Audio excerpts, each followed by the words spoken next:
Marilyn is working on the project Speaking After Dinner.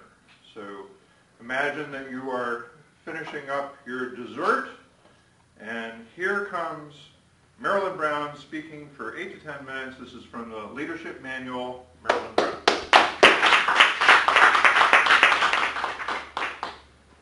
Can I get anybody else another cup of coffee, another glass of wine? I'll take a glass. Wine. You know, Sean, that was interesting what you said earlier about Nelson Mandela's quote, that leaders lead from behind in good times, basically, is what he said, and they get in front and take charge in bad times. A few weeks ago at the open house for Club Awesome, I was asked who was my favorite leader. And in that table topics discussion, I spoke about one of the people who I have the most admiration for. And in 2 to 3 minutes, I really didn't get to finish my story, so I thought I'd finish it this morning very spontaneously. And that is Ken Chenault, who is the CEO of American Express. Let me tell you what it is about Ken that really makes him a powerful leader and somebody that other CEOs could learn from. Kind of pared it down into 3 different dimensions.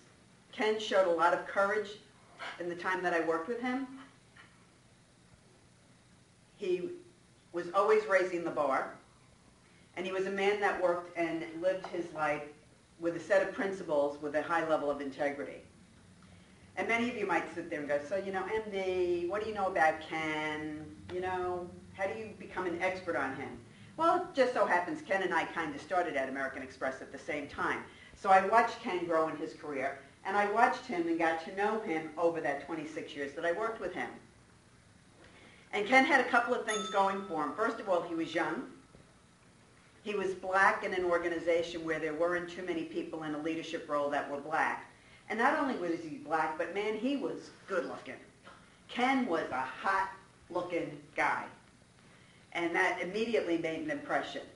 And when he came in, they gave him a failing division to work on, and he turned it around in no time.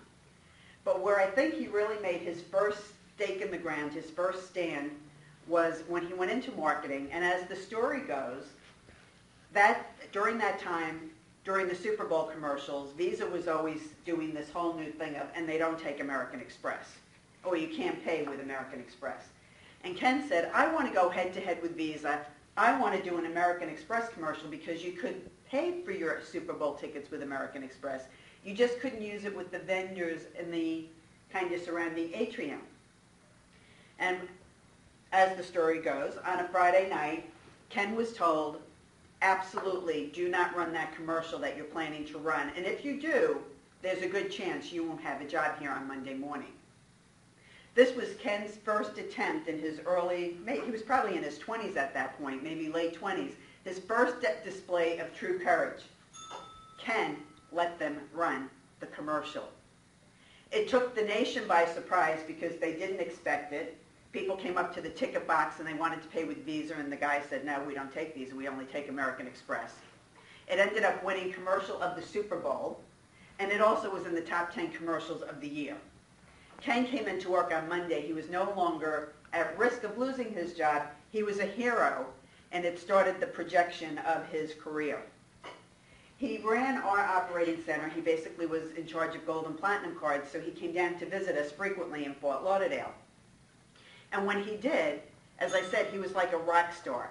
The woman literally had his picture pasted on like a paddleboard, and as Ken would walk the hallways, they would stop him to get his autograph while they were drooling. And Ken had such charisma. He was the type of person that when he met you for the first time, he remembered your name forever. And he always greeted you by name. And when he did a town hall, people dropped everything to go sit in on his town hall because he was charismatic, he had a good story, and he was extremely inspirational and motivational. My favorite story about Ken, though, is that he raised the bar. He was always raising the bar. That was one of his favorite expressions. And we're not talking about the cocktail bar. And he came down to visit in Fort Lauderdale to the center when we had this new center head. And she was all nervous about Ken's coming, and I don't know. And I said, Dorian, chill. He's a rock star.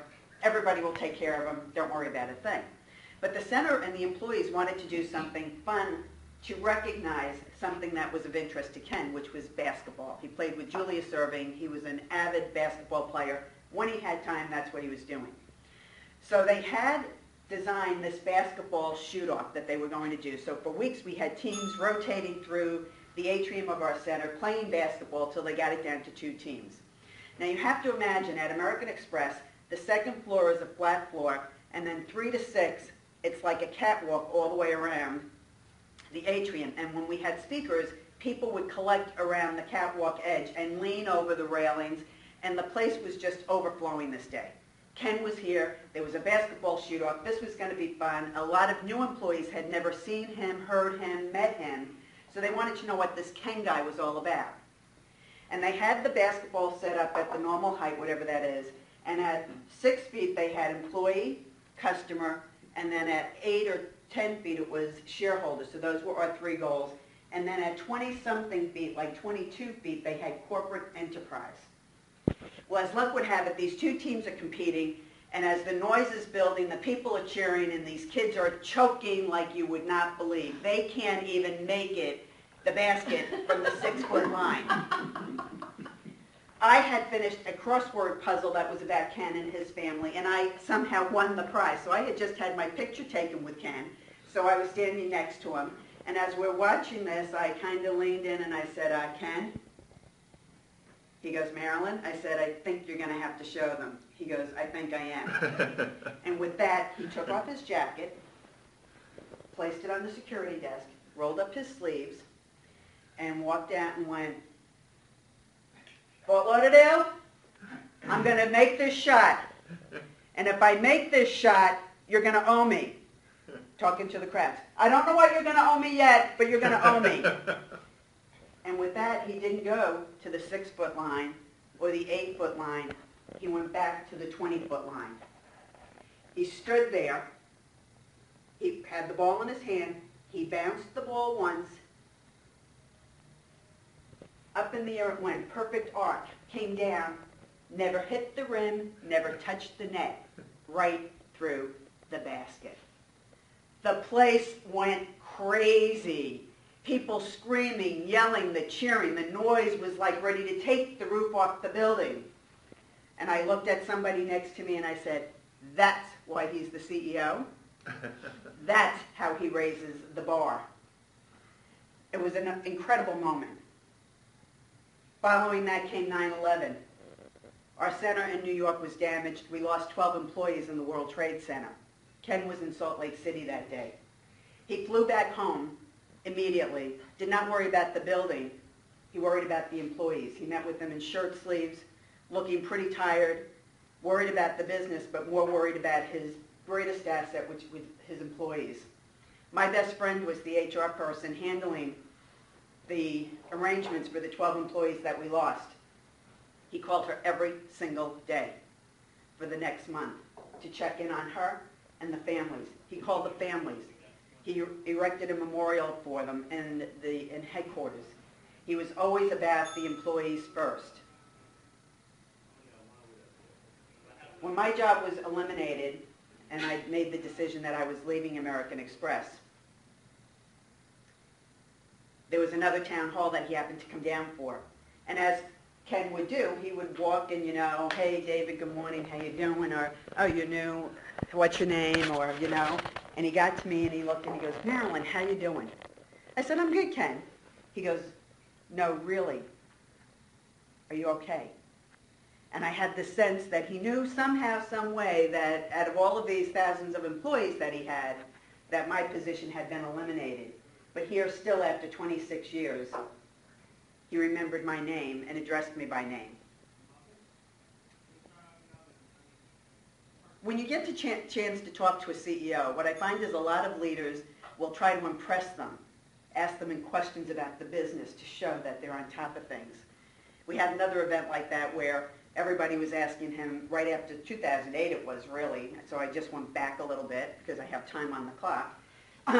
But in 2008, when the economy was starting to go south a little bit, and we were having that whole credit thing, we had a meeting and leaders were asking Ken, you know, how's it going? What do you think?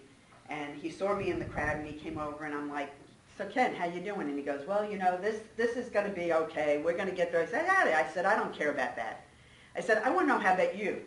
How are you, Ken? And by the way, how are Kathy and Kevin and Kenneth? And if you could have seen the look on his face as he just broke into the smile and he goes, oh, thanks for asking me about something other than how the business is going. And thanks for being so thoughtful to ask about my family. And Ken always put family at the forefront of his decisions. At one meeting we had, a big town hall, somebody said, Ken, Mr. Chenault, how do you balance, being the CEO, how do you balance your work and your life? And he said, that's a very good question. He said, I am the CEO from 7 o'clock on Monday morning till whatever time it takes on Friday night. But when I leave this building on Friday night, I go home and my weekend is with my family. He goes, I don't see a lot of my friends anymore. He goes, and that will come in time and I feel bad about it, but I have limited time.